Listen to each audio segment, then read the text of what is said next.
fly into Super Bowl, rout Vikings 38-7.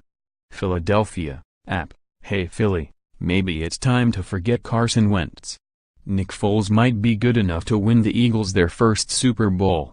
Foles was on fire Sunday night against the stingiest scoring defense in the NFL.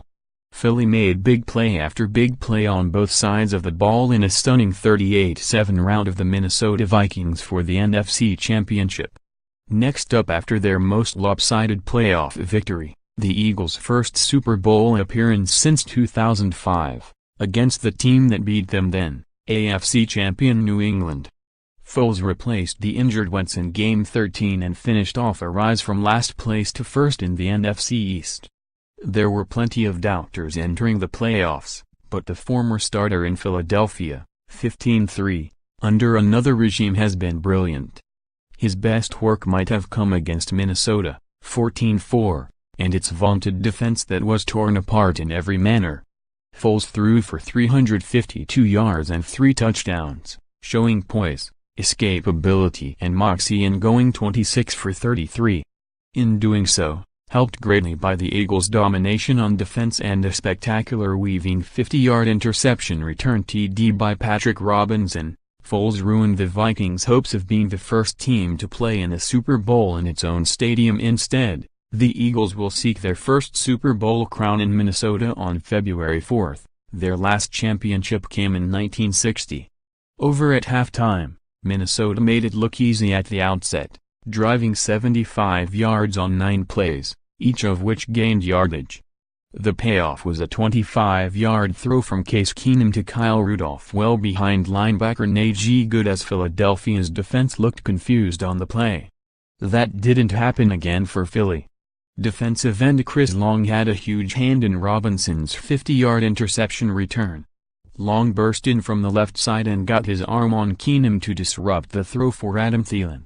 The ball went directly to Robinson, who sped down the left side, then made a sharp cut to the right and got a superb block from Ronald Darby to reach the end zone. Inspired, Philly's D forced a 3-and-out. The Foles led the Eagles on a 12-play, 75-yard masterpiece of a drive. LeGarrette Blount showed all his power and escapability on an 11-yard surge up the middle for a 14-7 lead. Turnovers, something Minnesota rarely committed with an NFC low 14 during the season, hurt again and not only ended a solid drive, but set up more Philly points. On third down from the Eagles' 15, Keenum was blindsided by rookie Derek Barnett, and the ball bounced directly to Long. It was only the second strip sack the Vikings have been victimized by all season. A blown coverage, another rarity for Minnesota, on 3rd and 10 allowed Alshon Jeffrey to get wide open for a 53-yard TD, and Philadelphia tacked on Elliott's 38-yard field goal to make it 24-3 at halftime. Dancing in the link, 50 seconds into the final quarter, with the score 38-7. Eagles players on the sideline and waiting to kick off on the field were dancing up a storm and fans were chanting "We want Brady."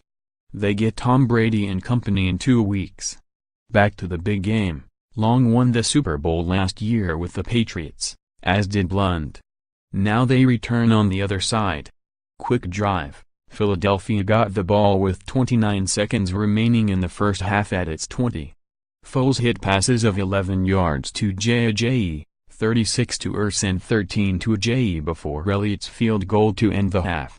Third downs, Minnesota was the league's best team defending third downs and was third in converting them. Yet Philadelphia went 10 for 14. Next up, Minnesota returns home to watch 2 other teams play at its stadium for the Lombardi Trophy. With the entire stadium singing "Fly Eagles Fly" during the NFC Trophy ceremony, Philadelphia can look forward to facing New England in Super Bowl 52 on February 4. For more NFL coverage, http://www.pro32.app.org and http://www.twitter.com/app_NFL